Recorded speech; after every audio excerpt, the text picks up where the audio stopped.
Jaallatamtoota saba Waaqayyoo bakka jirtan hundumatti nagaan Waaqayyoo isiniif haa baay'atu. An hojjetaa Wangeelaa Abrahaam Dhugaasaati. Yeroo darbee mata duree tokko jalli qabnee turre gaa'elaaf maatii kan jedhu har'a mata duree kana jalatti mata duree kan biraa kan waliin ilaallu ta'a. Mata duree nuun guyyaa har'aa ilaallu hiriyyaa gaa'elaa akkamiin filadhu kan jedhu gaaffii dargaggoota baay'eeti. Mata duree kana hundumti keessanii akkasin hordoftan abdii guddaan qaba. Sababiin isaas dargaggoonni kallattiidhaan kan isin ilaallatu yeroo ta'u, tajaajiltoonni waldaa kiristaanaa keessa jirtaniif gaggeessitoonni waldaa kiristaanaa keessa jirtan akkasumas maatiin ijoollee keessan kallattiitti agarsiisuudhaaf, gorsuudhaaf, dogoggorarraa deebisuudhaaf illee baay'ee kan isin fayyadudha waan ta'eef barumsa kana si'aayinaan nu hordofaa dhaamsa keenyadha. Barumsa kan argachuu kan feetan Facebook irraa Evangelist Abrahaam Dhugaasaa jettanii argattu, akkasumas YouTube irraa Elgibor Media jechuun argachuu dandeessu. Warri YouTube fayyadamtan subscribe, share gochuu hin dagatinaa isiniin jenna. Egaa barumsa kana irratti ammallee gaaffii yaada yoo qabaattan nu qoodaa isiniin jenna. Anis gamanaa danda'ame hundumaan viidiyoo fi barreeffamaan isin biraan ga'uudhaaf nan yaala. Qabxiilee 8 of jalaa qaba. Qabxiisaa tokko tokkoon kan waliin ilaallu ta'a.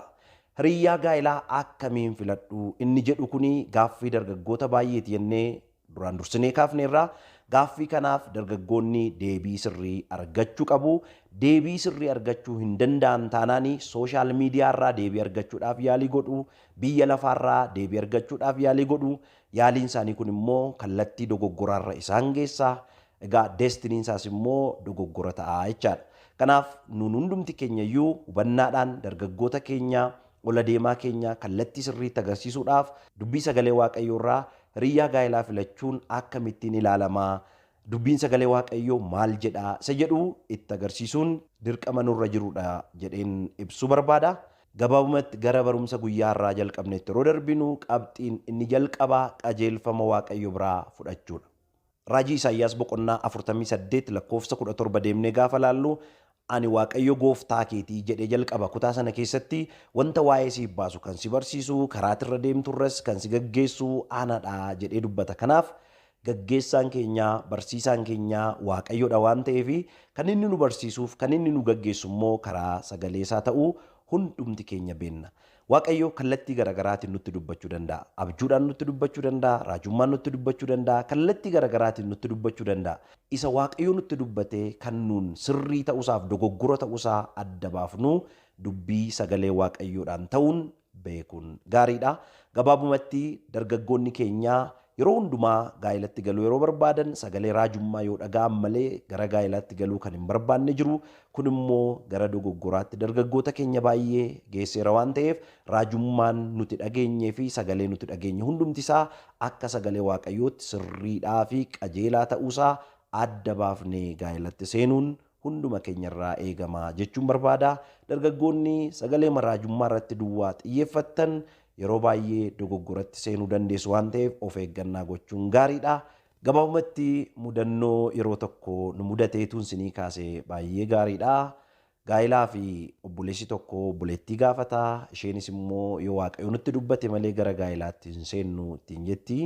Egaa gabaabumatti yoo Waaqayyo nutti dubbate malee jechuun akka sagalee Waaqayyootti isa jedhu doon taane yoo raajiin nu mirkaneesse malee gara gaa'elaatti hin seennu ilaalcha jedhu kan of keessaa qabudha. Egaa akka Waaqayyootti dubbatuuf innis raajii hin beellame, raajichi dhufuu hin dandeenye, yeroo lammaffaaf hin beellamanii ammas dhufuu hin dandeenye, yeroo sadaffaa irratti taa'ee jilgeenfatee akkasittiin jedhe. Obboleettii kokkottu Waaqayyoon hin kadhannaa yoo jilgeenfanne nutti dubbatu jedhee gaafate. Nutti dubbachuu danda'a jetteen. Egaa amma sababii isheen raajummaa duwwaa barbaadduuf inni sagalee raajii ishee fiduudhaaf yaalii gaafa inni godhu argitu. Akkuma jilgeenfateenii mallattoo garaagaraa agarsiisuu jalqabee lissaana dubbatee sana booda akka Waaqayyootti dubbateetti jechuu jalqabee dhumarratti yaa Waaqayyoo karaa dhuftanirra deebitanii hin galinaa jettee si haa galatu, fudhadhuu mana keetti galinaan jettee si haa galatu, fedha kooti jettee si haa galatu jedhee kadhannaama keessatuu jiruuti. Jecha kana dubbachuu jalqabe. Yeroo kanatti obboleettiin kun Waaqayyootti dubbachaa jira. sagalee raajummaatiin waaqayyo mirkaneessaafii jira. Kanaaf waaqayyo biraa ta'eera jettee akka isheen amantuuf yaada kana gochaa ture. Dhumarratti waaqayyo nutti dubbateera. Karaa dhuftanirra hin galiinaa nuun jedheera.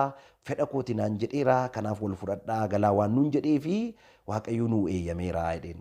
Amma gabaabumatti gaafa kana argitan gaa'ela dogoggoraatti wantoota nama gashan keessaa tokko sagalee raajummaa irratti hirkachuudha.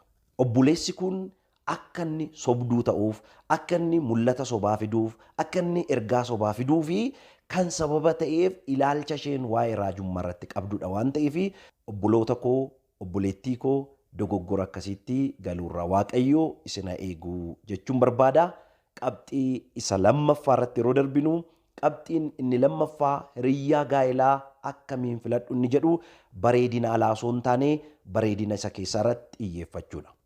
Qabxii isa kanaa bal'ifnee yoo ilaalle baay'ee natti tola. Hiriyyaa gaa'elaa akkamiin filadhu isa jedhu keessatti bareedina alaa irratti xiyyeeffachuun namoota baay'ee dogoggorseera. Hiriyyaa gaa'elaa filachuu keessatti bareedina isa alaarraa bareedina isa keessaa irratti xiyyeeffachuun akka dubbii waaqayyootti baay'ee sirriidha.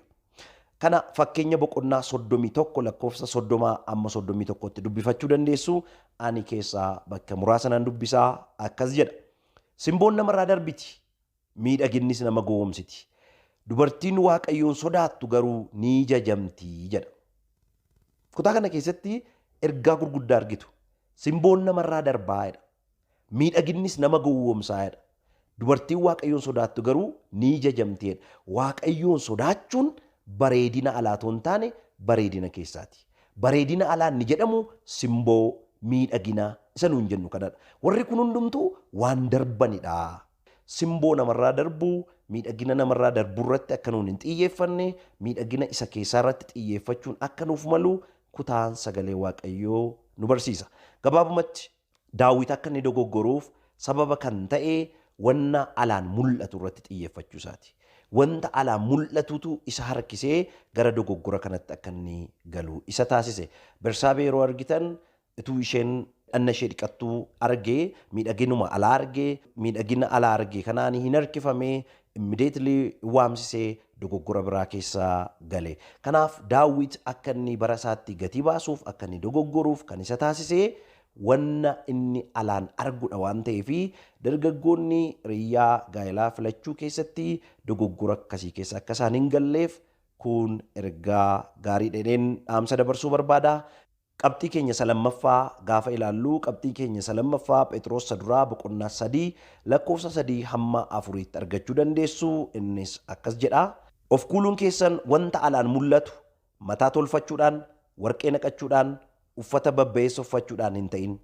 Garuu of kuuluun keessan inni hin banne keessa namummaa keessan isa dhokataadhaan haa ta'u jedha. Keessa namummaa keenyaa isa dhokataa inni jedhamu keessa eenyummaa keenyaati. Isa hin mul'anne jechaadha. Silaa waa'ee simboo kaafneerraa waan alaan mul'atudha. Miidhagina kaafneerraa wanta alaan mul'atudha. Waaqayyoon sodaachuun jaalala wantoota garaagaraa nuun kaafnu miidhagina keessaati malee miidhagina alaa miti. Kanaaf yeroo hundumaa xiyyeeffannaa keenya ta'uun kan isaaf malu miidhagina alaatu hin taane miidhagina isa keessaa ta'uutu isaaf mala. Sababiin kana jennuuf immoo miidhaginni alaa nama gowwoomsa waan ta'eef sagalee waaqayyootti jedha nama gowwoomsaa jedha. Addunyaa kanarratti yeroo argitan miidhaginni alaa yeroo namoota baay'ee gowwoomsu soba gaafa ta'u argitu. Alaan wanti mul'atu yeroo baay'ee feek waan ta'edha waan soba ta'edha. Miidhaginni alaa jiraachuu qabaa eeyyee namni hundumtuu itti walii gala. Miidhagina alaa irratti garuu xiyyeeffachuun gara dogoggoraatti nama geessa waan ta'eef miidhagina isa alaarraa miidhagina isa keessaa irratti xiyyeeffachuun gaariidha. Egaa waa'ee barumsa gaa'elaa irratti yeroo laallu yeroo baay'ee mata duree kana nan kaasa. Dhiironni wantoota arganiin shamarran immoo wantoota dhaga'aniin harkifamu kan jedhu yeroo baay'ee sooshaal eksperimentiin gaggeeffame baay'een isaa hin agarsiisu waan ta'eef dhiironni wanta alaan mul'atutu isaan harkisa. Wanta alaan argantu isaan harkisa. Shamarran garuu wanta alaan arganirra wanta keessaa irratti yookaan immoo wanta dubbatamu irratti xiyyeeffannaa guddaa godhu waan ta'eef mee viidiyoo kana laalaati irraa waan guddaa akkasiin barattan abdii guddaan qaba.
Gabaabumatti edda viidiyoo kana laaltanii booda wanni alaan mul'atu hammam akka warra dhiirota akka harkisu kan agarsiisudha waan ta'eef yeroo baay'ee dogoggora kanatti akka hin galle wanna alaan mul'aturra wanta keessaa mul'aturratti xiyyeeffannaa akka goonu baay'ee gaariidha. Dhiironni yeroo baay'ee rifeensa bareedaa gaafa argan harkifamuu danda'u, guntuta gaafa argan harkifamuu danda'u, teessuma namootaa gaafa argan harkifamuu danda'u. Wantoonni alaan mul'atan kanaanii harkifamuun dogoggora guddaatti dhaloota gashuu waan danda'uu fi wanta alaan mul'aturraa wanta keessaa mul'aturratti xiyyeeffachuutu gaariidha. Rifeensi namarraa caccabee baduu danda'a. Guntunni amma dhaabbatee jiru gaaf tokko kufuu danda'a. Teessuma isin argitan har'a bareedee mul'achuu danda'a. Bor akka sanatti arguu dhiisuu dandeessu. Kanaaf wanta alaan mul'atu irratti xiyyeeffachuun dhaloota dogoggoratti geessa. Jireenyumti biyya lafaarra jiru baay'een isaa jireenya sobaati. Simboon namarraa akka darbu miidhaginni akka nama gowwoomsu ilaalleerra kana duwwaa miti. Addunyaan kun sobaan kan guuttedha. Bifa sobaa qabdi. Halluu sobaa qabdi, kosmootikii sobaa qabdi, wantoota garaagaraa qabdi waan ta'eef kanallee argitanii akkasiin deebitan abdii guddaa qaba. Namuma bifaan gurraacha ta'e diimessanii agarsiisuu danda'u. Kosmootikiidhaan of jijjiiruun nama jijjiiruun addunyaa kana keessatti yeroo ammaa baay'inaan kan mul'achaa jirudha waan ta'eef adaraa waan kanaan hin dogoggoriinaa isiniin jechuun barbaada. Dhiironnis boodii paartii isaanii sheeppii kan qabu fakkeessanii kan ittiin mul'atan artificial kan ta'e addunyaa irratti gurguramaa jira. Kanaan kan goonfamtan yoo jiraattan irraa of eeggadhaa jechuun barbaada. Rifeensa sobaallee kan qaban jiru mee viidiyoo kana laalaatii deebi'aa.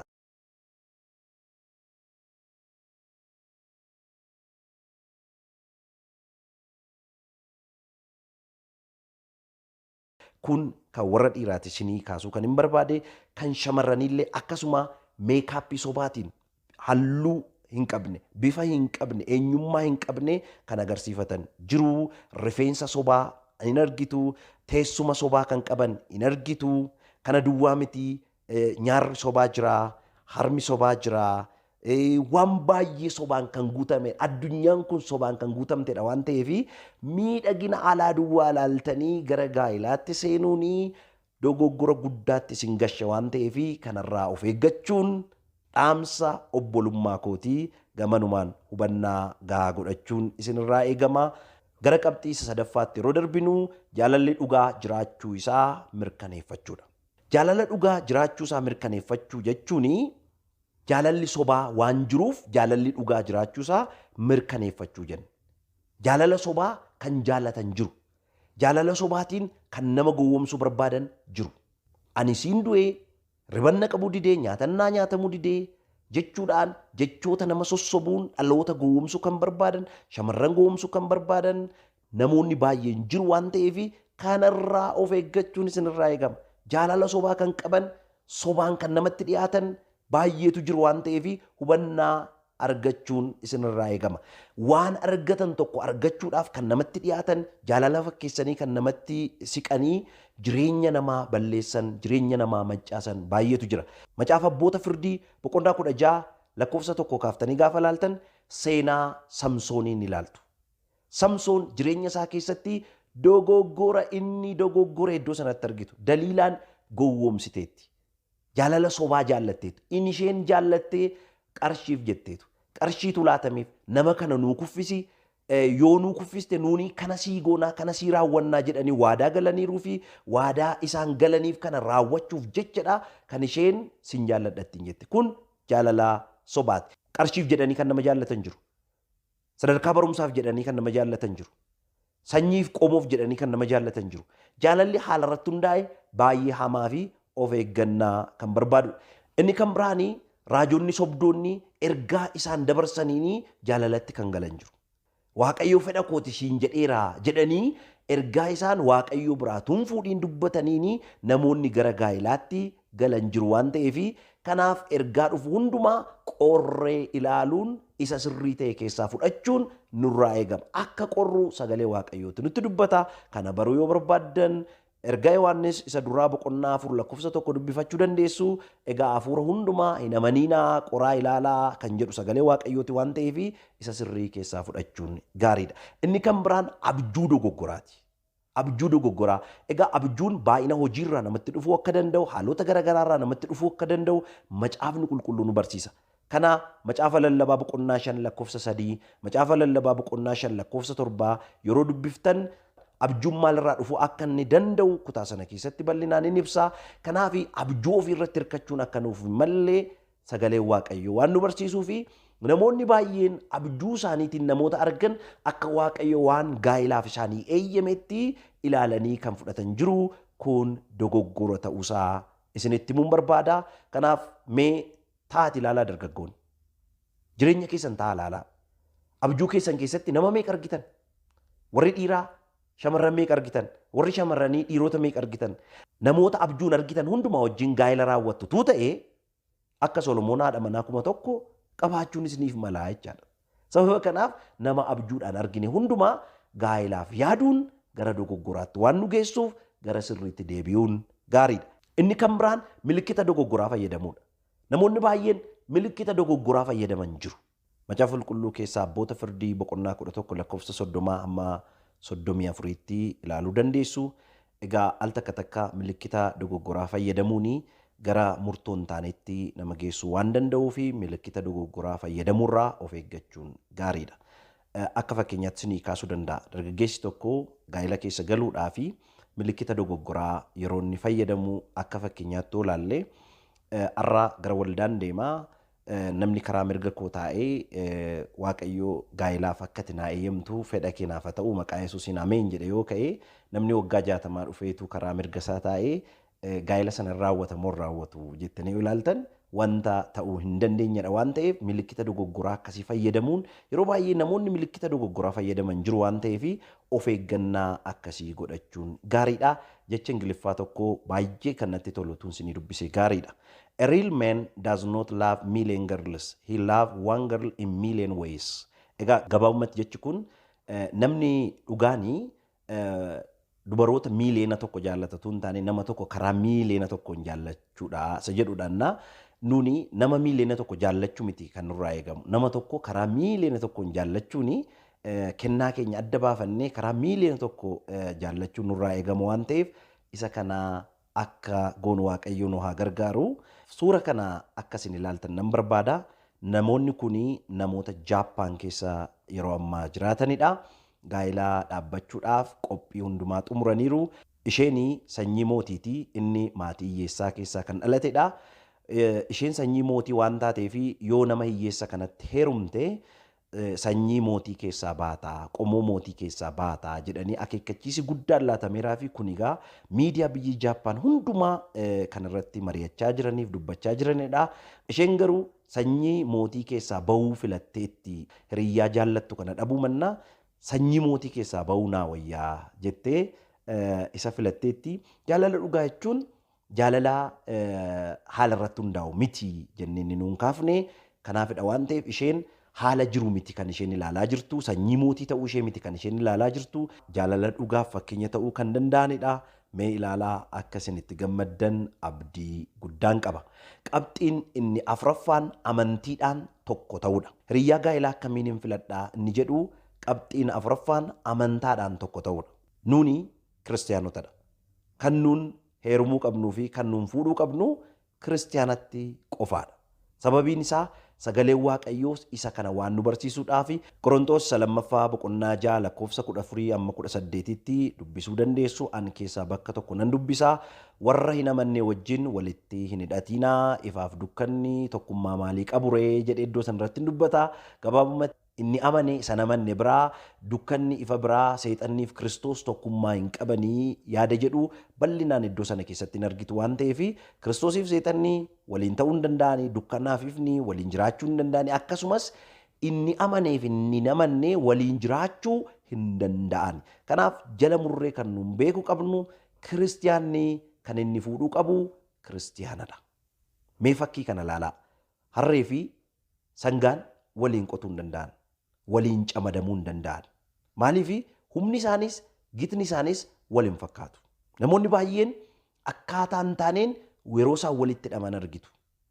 Akkaataa hin taaneen walitti hin hidhaminaa kan jedhu sagalee Waaqayyooti. Ifaaf dukkanatu tokko miti. Kiristoosiif seexanni tokko miti. Ifaaf dukkanni walii galuu hin danda'an, tokko ta'uu hin danda'ani. Seenaa Solomooniin yoo ilaaltan mootiin Solomoon bara isaa keessatti haadha manaa 1,000 fuudheera. Mootota isa duraa boqonnaa 11 lakkoofsa 4 dhaqaati dubbisaa.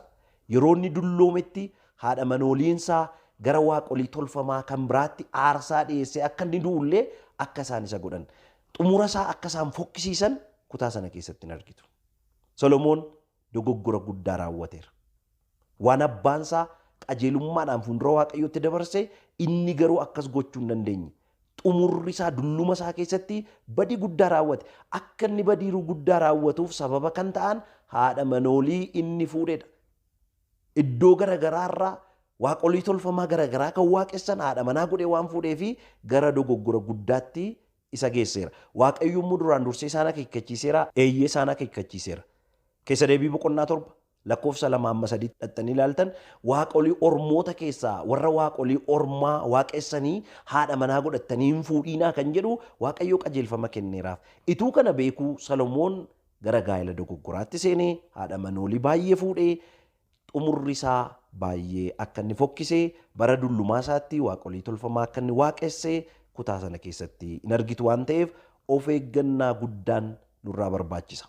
Mucayyoo durbaa tokkotu yeroo tokko Isparjaniin gaaffii gaafate. Mucaa tokko jaalladheeraatii isatti heerumuu nan danda'ii inni kiristiyaana miti amalli isaa garuu akka kiristiyaanaa baay'ee gaariidha jettee isa gaafatte.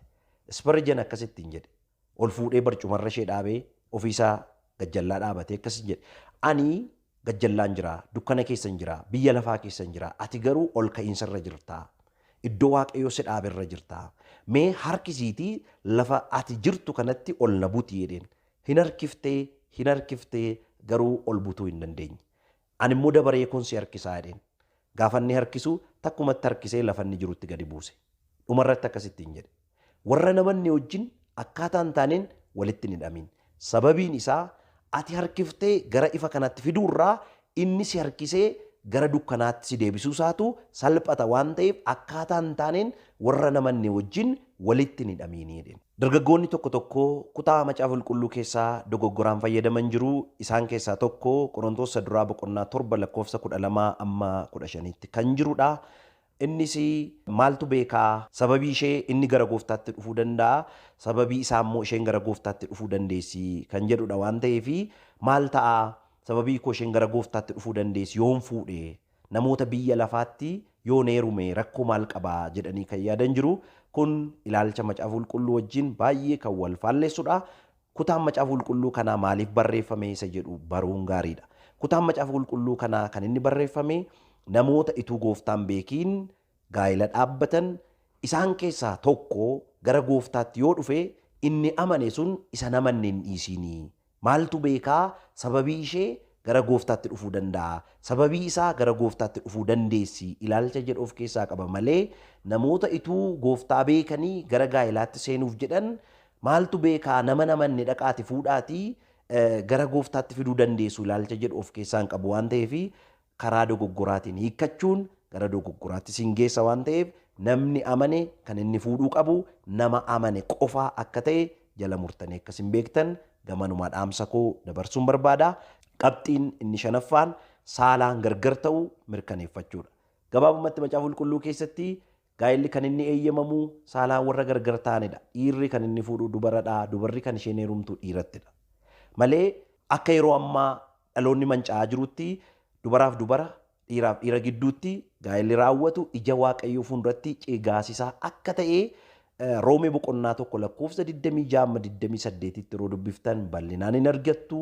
Namoonni akkasii namoota yaada garaa isaaniitti dabarfamanii kennaman akka isaan ta'an iddoo sanatti hin dubbata.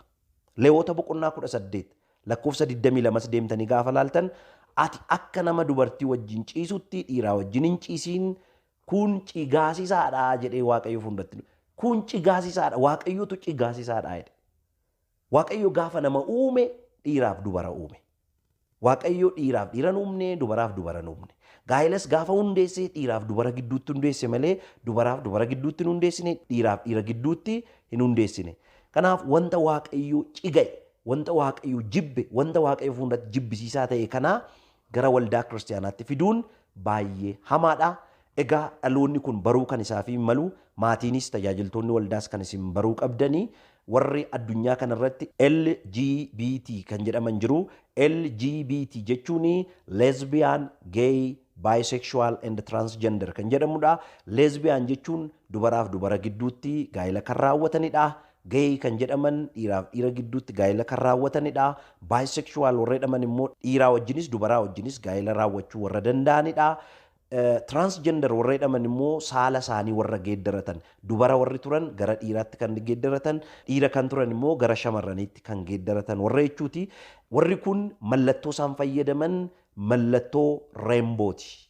Yookaan immoo mallattoo sabbata Waaqayyoo isa jedhamudha. Alaabaa akkasii fayyadamu. Warri kun baay'ee cigaasisoo, macaafa qulqulluu wajjin kan wal faalleessu, gocha cigaasisaaf hamaa ta'e kan raawwatanidha waan ta'eef gaa'ila akkasiirraa dhaloonni kun of eeggachuu akka qabu gamanumaa dhaamsa koo dabarsuun barbaada. Riyyaa gaa'ilaa akkamiin filadhaa isa jedhuu fi qabxiin inni jaaffaan fedhiin garaa guutuu jiraachuusaa mirkaneeffachuudha. Gaa'ila keessatti fedhii garaa guutuu jiraachuun baay'ee murteessaadha. Fedha namoota gaa'ilaa waliin dhaabbatanii irratti kan hundaa'udha waan ta'eef dhiibbaan maatii jiraachuun qabu. Namoonni baay'een maatiidhaan dhiibamanii gaa'ila keessa kan seenan jiru. Maaliif riyyaan kee gaa'ila dhaabbateera ati dhaabattee hafuuf jettaa yookaan immoo waan baay'ee sababii dhiyeessuutiin gara gaa'ilaatti kan nama oofan, maatiin karaa dogoggoraarra nama geessuu barbaadan baay'ee jiru waan ta'eef dhiibbaa maatiirraa bilisa ta'uu qaba gaa'illi. Akkasumas dhiibbaa hawaasaarraa bilisa ta'uu qaba. Hawaasa keessatti umuriin kun gaa'ila yeroo itti dhaabbattudha jedhanii dirqisiisanii gara gaa'ilaatti geessuu kan barbaadan jiru. Dhiibbaa hawaasaarraa bilisa ta'uu qaba. Inni kan biraan immoo dhiibbaa raajota sobduurraallee bilisa ta'uu qaba gaa'illi waan ta'eef fedha garaa guutuu irratti kan hundaa'e ta'uu qaba. Ani suura baay'ee na kolfisiise tokko argeera. Suura kanaa ituu ilaaltanii baay'ee gaariidha. Suurri kun maalirraa hubattu? Gaa'ila kana gidduutti dhuguma gaa'ila fedhaan raawwatamaa jirudha jettanii gaafa ilaaltan gaa'ila fedhaanii yookaan immoo jaallatanii fedhanii raawwachaa jiran akka hin taane fuula ishee irraa gaafa ilaaltan waan isin hubattan, waan isin irraa argitan baay'eetu jira waan ta'eef isinis akka irraa hubattan abdii guddaan qaba. Gabaabumatti garuu gaa'illi fedhaa namoota lamaanii irratti kan hundaa'e akka ta'e macaafa qulqulluurraa yeroo ilaaltan Uumama boqonnaa 24 lakkoofsa 58 irratti Yisihaaqiin argitu. Yisihaaqiif haadha manaa gaafa gaafatan kan isaan gaafatan Ribqaadha. Ribqaa eeyyama ishee gaafataniiru. Isheenis immoo eeyyama ishee eeyyee nan dhaqaa jechuudhaan ibsiteetti. Egaa jaalala irratti kan hundaa'edha waan ta'eef Yisihaaqis gaafa ishee arge gara mana isaatti fudhate gadda haadha isaatiis itti hirraanfatee jedha. Jaalalaanii gaafa gaa'illi raawwatu, fedha irratti gaafa gaa'illi raawwatu akkuma Yisihaaq kan gadda nama irraanfachiistu, bara dhiphina ofii kan nama irraanfachiiftu ta'uun isheefi mala. Egaa fedha malee immoo gaa'ilatti gaafa galanii du'a akkooyyuu nama yaadachiisuu danda'u waan ta'eef of eeggannaa godhachuun baay'ee gaariidhaan dhaamsa kooti. Riyyaa gaa'ilaa akkamiin filadhu isa jedhuu fi qabxiin inni torbaffaa fira dhiigaa akka hin taane mirkaneeffachuudha. Fira dhiigaa akka hin taane mirkaneeffachuu jechuun gaa'elli fira dhiigaa lamaan gidduutti raawwachuu akka hin dandeenye macaafni qulqulluus seerri biyya keenyaas kan nu mirkaneessudha waan ta'eef gaa'ilatti galuuf gaafa jettan fira dhiigaa akka wal keessaa hin qabaanne beekuun mirkaneeffachuun baay'ee gaariidha. Kun ija Waaqayyoo fuulduratti cigaasisaadha. Ija seeraa duratti immoo kan nama gaafachiisudha waan ta'eef of eeggachuun nuuf mala. Macaafa qulqulluu keessaa Lewoota boqonnaa 18 lakkoofsa 6 deemtanii gaafa ilaaltan isin keessaa namni tokkollee fira dhiigaa isaa bira ga'uudhaaf ittiin dhiyaatinii jedhamee caafameera waan ta'eef fira dhiigaa keenya bira akka hin geenye of eeggachuun nurraa eegamaan dhaamsa kooti. Namoonni baay'een ituun beekiin ituun hubatiin fira dhiigaa isaanii wajjin gaa'ila raawwatan jiru waan ta'eef kun dogoggoradha. Seera fuulduratti nama gaafachiisa. Akkasumas macaafni qulqulluus fira dhiigaa keessan bira hin ga'inaa waan jedhuuf akka hin geenye Waaqayyo nu haa gargaaru. Mudannoon yeroo tokko dhaga'e ituun sinii qoode baay'ee gaariidha. Mucayyoon dubraan tokko hoteela keessa hojjetti turte. Hoteela isheen keessatti hojjettu keessatti namni tokko deddeebi'ee hin keessummeeffama ture. Namni kana baay'ee waan keessummeessituuf innis gaaffii gaa'elaa dhiyeessee fi isheenis immoo hoteela kana keessa hojjechuurraa ituun gaa'ela dhaabbadhee ilaalcha jedhuun gara gaa'elaatti seenti. Egaa ulfaa'uun hin hafuu garaatti baattee yeroon da'umsa ishee gaafa ga'u mana ishee sirreessuu yeroo isheen jalqabdu bakka tokkotti suura tokko argiti. Suura kanaa gaggalagashitee ituu hin ilaaliin duraa duuba isaa gaafa barreeffama dubbistu haadha manaa koo baay'ee ani si jaalladhu sirraa gargar ba'uu kootti baay'een gaddaa garuu baay'een si jaalladha kan jedhu iddoo sanarratti caafamee argiti. Galagashitee gaafa laaltu suurri sun suuraa haadha isheetii ture. Egaa ituun beekin namoonni baay'een abbaa isaanii wajjin obboleessa isaanii wajjin fira dhiigaa isaanii wajjin gaa'ela dhaabbatanii wajjin jiraachaa jiru waan ta'eef dogoggorri kun akka hin uumamnee fi akka fira dhiigaa hin taane mirkaneeffannee gara gaa'elaatti seenuun nuuf malaanii gamanuma hawwachuu akkasiin qabdanii dhaamsa kusinii dabarsuu nan barbaada. Hiriyyaa gaa'elaa akkamiin filadhu isa jedhuu fi inni dhumaa fi qabxiin inni 8ffaan boqonnaa garaarraa ta'eef nagaa qabaachuu mirkaneeffachuudha. Boqonnaan garaarraa ta'ee fi nagaa qabaachuu mirkaneeffachuuni maaltu nutti dhaga'ama isa jedhudha. Kan nagaa hafuura waaqayyoo isa nu keessa jirutu nu mirkaneessa waan ta'eef nama nuun jaallanne wajjin gaafa wajjin taanu nagaan nutti dhaga'amaayi. Boqonnaan nutti dhaga'amaayi. Wajjin taa'ii wajjin haasa'ii nuun jedhaa keessi keenya. Isa jedhu akkasiin mirkaneeffattaniifidha waan ta'eef macaafa qulqulluu keessaa uumama boqonnaa 24 lakkoofsa 67 irraa dubbifachuu hin dandeessu.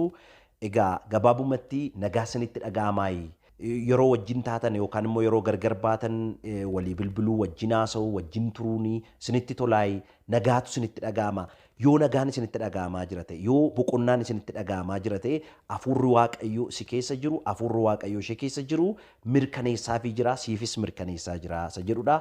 Kun raajii malee yookaan immoo waan biraa malee kan nuun keessa keenya dhaggeeffannee hafuura waaqayyoo nu keessa kaa'ee dhaggeeffannee gaa'ela sirrii kan ittiin mirkaneeffannu waan ta'eef kun miira keenya irratti kan hundaa'e miti haalota garaagaraa irratti kan hundaa'e miti hafuurri waaqayyoo keessa eenyummaa keenyatti kan inni ittiin dubbatudha waan ta'eef nagaa boqonnaan aara galfiin nutti dhaga'amaa jira taanaan kennaa keenya adda baafanneerraa jechaadha. Dhiphachaa jirra taanaan nama sanaa wajjin haasa'uu nu dhiphisa taanaan bilbiluu fi nutti hin tolu taanaan yookaan immoo yeroo inni nuu bilbilu yookaan yeroo isheen nuu bilbiltus nagaan nutti dhaga'amu boqonnaan nutti dhaga'amu taanaanii hafuurri waaqayyoo nu keessa jiru sun nu mormaa jira jechaadha. Rileeshinii kana waaqayyoo fudhachaa hin jiru isa jedhu kan nu mirkaneessudha waan ta'eef nagaa aara galfii boqonnaa qabaachuu keenya yeroo mirkaneeffannu dhugaatti hiriyyaa sirrii hiriyyaa gaa'elaa argachuu keenya kan nu mirkaneessudha. Waaqayyoo baraaf jireenya keessan kan eebbise haa ta'u. Egaa sagalee kanaa bifa barreeffamaa viidiyoodhaan ammas isin biraan ga'uudhaaf yaalii guddaa goonaa isin qooduu hin